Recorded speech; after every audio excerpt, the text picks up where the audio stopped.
Yo guys, balik lagi bersama aku Hendy. Oke, belakangan ini di Instagram aku banyak banget lewat postingan yaitu membandingkan Indonesia pada zaman dulu dibandingkan dengan negara lain. Yang dimana negara yang dibandingkan itu adalah negara-negara maju pada saat ini. Seolah-olah Indonesia pada saat itu overpower banget. Contoh dari postingan tersebut itu pada 1970 Indonesia tuh udah meluncurkan satelit Palapa. Dan di Korea itu masih sibuk bangun jalan. Bayangin itu para opa-opa lagi sibuk bangun jalan, Indonesia udah luncurin roket tuh ke luar angkasa. Nah, kemudian ada lagi nih, 1990-an Indonesia tuh udah bisa bikin pesawat. Nah, sedangkan di Cina itu masih sibuk di sektor pertanian. Kasian banget ya. Kemudian pada tahun 1991 Jepang datang ke Indonesia khusus untuk belajar sepak bola. Ada lagi nih guys. Pada tahun 1990, Singapura ketergantungan sama sumber daya dari Indonesia juga tuh. Nah, kalau dilihat itu sekilas emang pro banget ya Indonesia pada zaman dulu. Seolah-olah tuh kalau dibandingkan dengan pemerintah zaman sekarang nih, itu bapak-bapak sama ibu-ibu yang ada di pemerintah tuh lagi ngapain gitu? Lagi asik mancing kah? Atau gimana ya kan?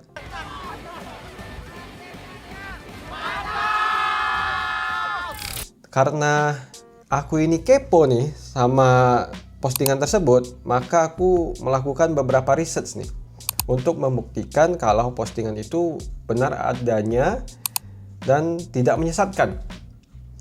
Nah, maka riset itu akan aku ceritakan di video kali ini guys, di dalam segmen yang baru dalam Wikihan ini. Dan yuk kita mulai di segmen baru ini. Kita riset dulu yuk.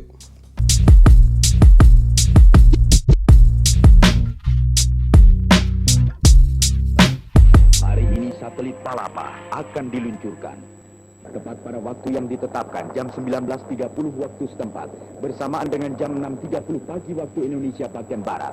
Dalam waktu 25 menit sesudah peluncuran, satelit Palapa memisahkan diri dari roket pengangkut Delta. Nah oke, kita mulai dari yang paling ramai dulu nih, tentang sepak bola. Itu dikatakan kalau si Jepang 1991 datang ke Indonesia khusus untuk belajar sepak bola dari Indonesia. Jadi Indonesia pada tahun 1990-an awal itu emang sedang dalam masa kejayaan sepak bola tuh. Soalnya liga semi profesional yang bernama Galatama dan liga amatir perserikatan itu menjadi dua pilar utama dalam persepak bolaan Indonesia. Kemudian yang pada akhirnya kedua sepak bola itu tuh dilebur menjadi satu. Dan sekarang yang kita tahu itu bernama Liga Indonesia pada tahun 1994. Nah, pada saat itu memang sepak bola Indonesia itu digemari sama banyak orang. Banyak fans, itu pertandingan selalu ramai penonton. Dan di tengah kebahagiaan ini muncullah narasi bahwa Jepang pada tahun 1991 itu datang ke Indonesia untuk belajar sistem liga dari sepak bola kita. Akan tetapi, kalau kita research lebih dalam lagi, Jepang itu sendiri udah merencanakan reformasi besar-besaran terhadap sepak bolanya sendiri yang bernama Japan School League atau JSL. Nah, kompetisi semi profesional itu udah ada sejak 1965. Namun karena performa timnas Jepang yang buruk dan rendahnya animo masyarakat pada sepak bola di Jepang pada saat itu, maka pemerintah Jepang melalui federasi sepak bolanya merencanakan pembentukan liga profesional. Maka lahirlah yang bernama J-League sampai saat ini yang kita tahu itu pada tahun 1993. Dengan sistem yang rapi, kemudian investasi besar-besaran dari korporasi dan juga tata kelola klub yang sangat modern guys. Nah, tidak ada bukti yang tertulis atau rekaman jejak sejarah yang menyebutkan bahwa Jepang itu mengirim delegasi untuk belajar dari Indonesia secara langsung. Namun pada masa transisi tersebut, Jepang memang mempelajari berbagai model liga dari berbagai negara, termasuk mengamati sistem yang sudah berjalan di Asia Tenggara. Dan bisa saja termasuk Indonesia yang diamati. Jadi bisa aja kontak informal ataupun pengamatan ringan. Namun bukan berarti Jepang itu datang dalam tanda kutip itu belajar langsung dari Indonesia. Kenyataannya, hanya beberapa tahun setelah itu, J-League itu menjadi salah satu liga terbaik di Asia. Sedangkan di Indonesia, justru terpuruk akibat dualisme dan yang kalian tahu semua. Depannya K, belakangnya I, di dalam tubuhnya PSSI.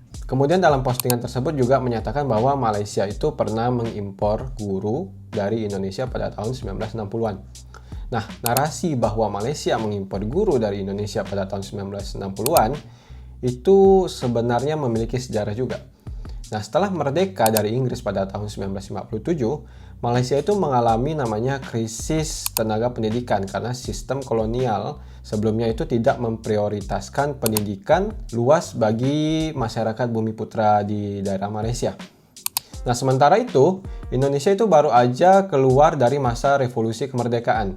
Jadi mereka itu memiliki surplus guru-guru lulusan sekolah normal atau sekolah pendidikan guru zaman Hindia Belanda pada saat itu. Karena Indonesia dan Malaysia itu adalah negara serumpun dengan bahasa dan budaya yang relatif mirip, maka Malaysia itu melihat Indonesia sebagai mitra yang potensial untuk mengisi kekurangan dari job desk tersebut.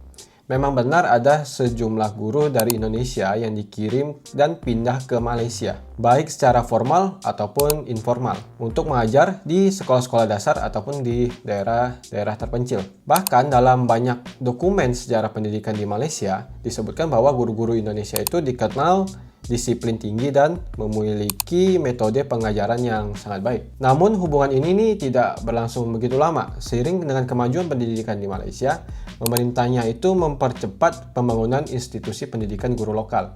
Nah, mulai tahun 1970-an, peran guru di Indonesia tuh udah mulai tergantikan oleh tenaga lokal. Tapi warisan kontribusi yang tetap diingat dan menjadi bagian dari sejarah kerjasama antara dua negara serumpun ini, kini menjadi rival di banyak bidang. Nah, kemudian postingan berikutnya adalah mengenai Indonesia dan Cina pada tahun 1990-an. Itu narasi bahwa Indonesia udah membuat pesawat, sedangkan Cina itu baru memulai industrinya pada tahun 1990-an.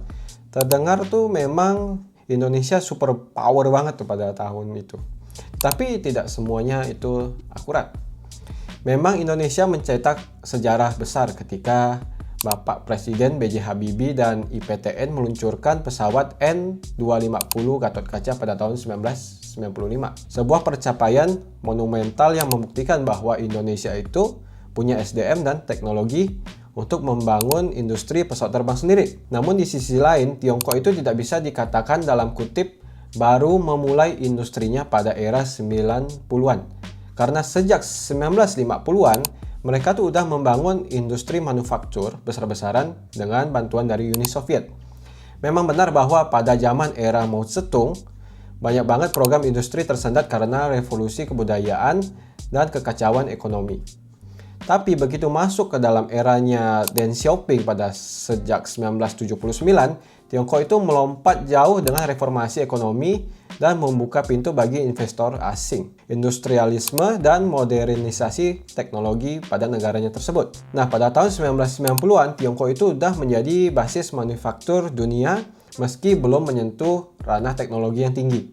Sementara Indonesia yang mulai lebih dulu dengan bidang tertentu seperti pesawat terbang, sayangnya itu tidak berhasil mempertahankan konsistensinya. Krisis 1998 yang disusul dengan reformasi politik dan stagnasi industri itu membuat proyek seperti N250 Gatot Kaca itu berhenti total. Ironisnya, Cina yang dulunya kita pandang sebelah mata ini kini memiliki pesawat jet buatannya sendiri bernama COMAC, C-O-M-A-C, serta teknologi satelit dan AI yang sudah mendunia. Jadi dalam konteks ini, pernyataan dari postingan tersebut itu tidak benar atau hoax. Kemudian narasi berikutnya dibangun oleh postingan tersebut yaitu mengenai Indonesia dan Korea.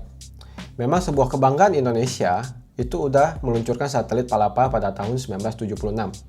Dan itu merupakan tonggak sejarah yang sah dan patut kita apresiasi juga, guys. Karena Indonesia adalah salah satu negara berkembang pertama kali yang udah meluncurkan satelit Palapa ke luar angkasa.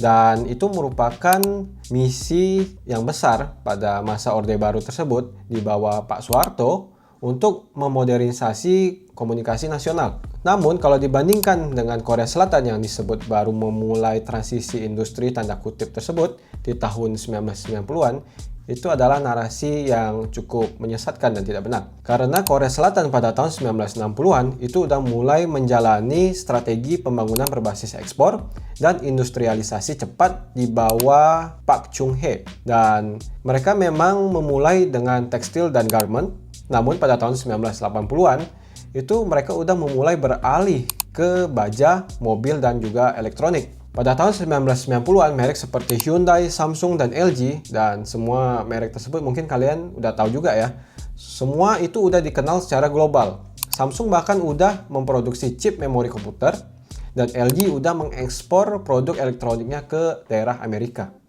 Saat itu Indonesia itu bangga dengan satelitnya, dan sedangkan Korea Selatan itu diam-diam mempersiapkan lompatan teknologi yang jauh lebih besar dari Indonesia.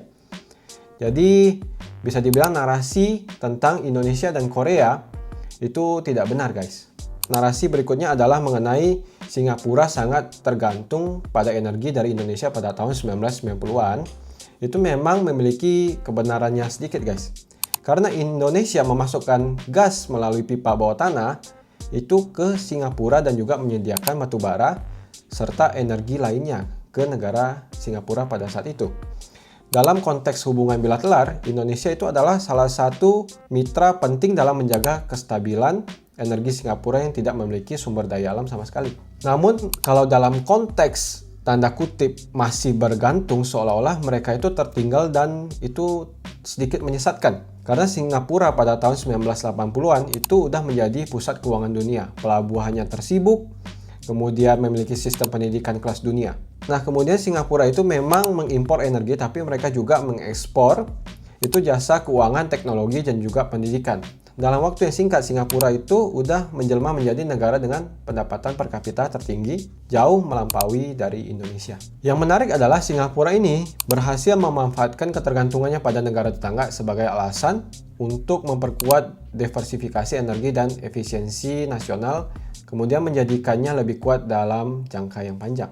Dalam postingan ini berarti ada benar ya bahwa Singapura itu pernah mengimpor energi dari Indonesia, dan mungkin sampai saat ini Singapura masih mengimpor beberapa energi sumber daya dari Indonesia. Kemudian sebagai penutupnya nih guys, nostalgia itu emang boleh, tapi jangan sampai kita itu lupa dengan yang namanya fakta. Semua narasi kebanggaan tentang Indonesia pada masa lalu patut dihargai sebagai bagian dari sejarah dan identitas bangsa kita. Namun, ketika kita mulai membandingkan secara berlebihan dan dengan fakta yang utuh, kita itu jatuh dalam jebakan romantisme yang bisa menyesatkan. Indonesia tuh memang punya masa kemasannya di berbagai bidang, termasuk kita punya ilmuwan yang hebat, satelit Palapa, kemudian liga bola yang ramai, bahkan sempat menjadi panutan di kawasan Asia Tenggara sendiri. Tetapi sejarah terus berjalan. Negara-negara yang dulu belajar atau tertinggal, kini melesat karena konsistensi investasi jangka panjang dan tata kelola yang juga rapi. Kemudian pertanyaan untuk kita semua nih guys, apa yang kita pelajari dari kegagalan mempertahankan keunggulan semua itu? Dan lebih penting lagi, mau dibawa kemana Indonesia dalam dekade berikutnya? Kita nggak pernah tahu. That's our video. Jika kalian suka konten seperti ini, jangan lupa untuk subscribe, like, dan share ke teman-teman kalian. Dan juga follow Instagram aku di Handyho. Kalian bisa DM fakta mana yang harus aku coba cari tahu. Karena kadang postingan di internet atau di Instagram itu juga tidak semuanya benar. Dan itu dapat menggiring narasi. This is our video. See you in the next video. Bye guys.